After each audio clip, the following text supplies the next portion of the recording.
નમસ્કાર વિદ્યાર્થી મિત્રો, નમસ્કાર. હું ઓઝા ફાલ્ગુન તમારું ઓઝા ક્લાસીસ ચેનલમાં સ્વાગત કરું છું. તો વિદ્યાર્થી મિત્રો, ચેનલ પર પહેલી વાર આ ચેનલને સબસ્ક્રાઇબ કરી દેજો, બેલ નોટિફિકેશન હિટ કરી દેજો, જેથી આવનારી યુઝફુલ વિડીયો તમારા સુધી મળે. તો વિદ્યાર્થી મિત્રો, આપણે ગાલા અસાઇનમેન્ટનું પ્રશ્નપત્ર 3 છે, સામાજિક વિજ્ઞાનનું પેપર છે, તેનું સોલ્વ કરી રહ્યા છે. વિભાગ એ છે જે પ્રશ્નપત્ર 2 છે, તે ગાલા અસાઇનમેન્ટ આપણી ચેનલમાં આપણે અપલોડ કરી ચૂક્યા. આજે પ્રશ્નપત્ર 3 સોલ્વ કરીશું. પ્રશ્નપત્ર એમાં વિભાગ 1 છે, તે 24 માર્કનો છે. કચ્છ બન્નીનો વિસ્તાર છે તે ક્યાં આવેલો છે? તો તમે કહેશો કચ્છ બન્ની વિસ્તાર છે તે જત કોમ સાથે કનેક્ટ કરવામાં આવશે, એટલે ઓપ્શન ઈ મીનાક્ષી મંદિર, તો 4 ગોપુરમ. પછી એતુર નાગરમ, તો તેલંગણા. બાયોગેસ પ્લાન્ટ છે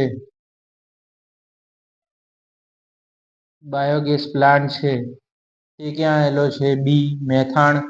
વિશ્વ વેપાર સંગઠનની સ્થાપના, તો કે 1 જાન્યુઆરી 1995. પછી છે નીચેના વિધાનો ખરા છે કે ખોટા એ તે જણાવવાના છે વિદ્યાર્થી મિત્રો.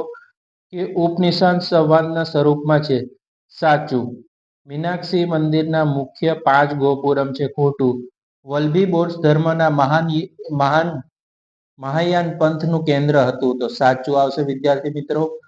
અમેરિકાના રાલ્ફ નાડારે ગ્રાહક આંદોલનના જન્મદાતા કહેવાય છે, તો સાચું.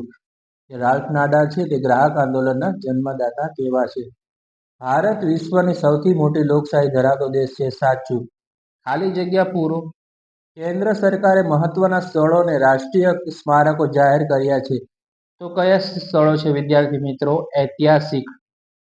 મોસ્ટ આઈએમપી ખાલી જગ્યા. લાલાભાઈ દલપતરામનું સંગ્રહાલય ખાલી જગ્યા ખાતે આવેલું છે, તો અમદાવાદ. મોસ્ટ આઈએમપી આ પ્રશ્ન અવારનવાર પૂછાય છે, ખાલી જગ્યા. પછી નેક્સ્ટ ખાલી જગ્યા. પૃષ્ઠીય જળથી ખાલી જગ્યાથી ભૂમિગત જળ પ્રાપ્ત થાય છે, અવશોષણ. રાઈટ, મોસ્ટ આઈએમપી છે ખાલી જગ્યા. 110% પૂછાશે. બિહાર રાજ્યને ખાલી જગ્યા યોજનાનો લાભ મળે છે, કોસી યોજનાનો. ગુજરાતમાં જૂનાગઢમાં ખાતે પણ રજ્જુ માર્ગની કામગીરી ચાલુ થાય છે, તો કઈ જગ્યાએ છે? જૂનાગઢમાં. બરાબર, ઓકે. પછી છે નીચેના પ્રશ્નોમાંથી આપેલા વિકલ્પમાંથી સાચો વિકલ્પ પસંદ કરીને ઉત્તર લખો વિદ્યાર્થી મિત્રો. કે નીચેનામાંથી કયું જોડકું ખોટું છે તે તમારે જણાવવાનું છે. રાઈટ, તો કે સહસ્ત્રલિંગ તળાવ પાટણ, બી છે માલવ તળાવ ધોળકા, સી રાણીની વાવ અડાલજ, કે ડી નવઘણ કૂવો જુનાગઢ. તો આમાં સાચું જોડકું કયું છે? રાણીની વાવ અડાલજ. ઓકે, તે ખોટું છે.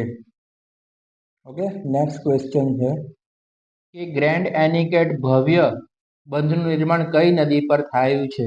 એ ગોદાવરી, બી કાવેરી, સી કૃષ્ણા, કે ડી તુંગભદ્રા. તો બી કાવેરી રાઈટ આન્સર છે. નાગાર્જુન સાગર કયા રાજ્યની સૌથી મોટી બહુહેતુક યોજના છે? Most IMP question. આંધ્રપ્રદેશ અને તેલંગાણા એ રાઈટ આન્સર છે. રાઈટ. પછી છે નેક્સ્ટ ક્વેશ્ચન. દેશની કુલ રાષ્ટ્રીય આવકને મળતી દેશની કુલ વસ્તી વડે ભાગતા જે આંક મળે તેને શું કહેવાય? સરેરાશ આવક, માથાદીઠ આવક, આર્થિક વૃદ્ધિ આવક, કે નિરપેક્ષ આવક. તો તેનો જવાબ આવશે બી માથાદીઠ આવક. Most IMP question 110% પૂછાશે. આર્થિક રીતે ભારત કેવો દેશ છે? વિકાસશીલ દેશ છે આપણો. બરાબર, મોસ્ટ આઈએમપી ક્વેશ્ચન. ભારત કેવો દેશ છે આર્થિક રીતે? તો વિકાસશીલ આવશે. પછી નીચેના સંક્ષિપ્તને 1-2 શબ્દોમાં લખો. રાષ્ટ્રીય જળમાર્ગ એ કઈ નદીનો જળમાર્ગ છે? એ ગંગા.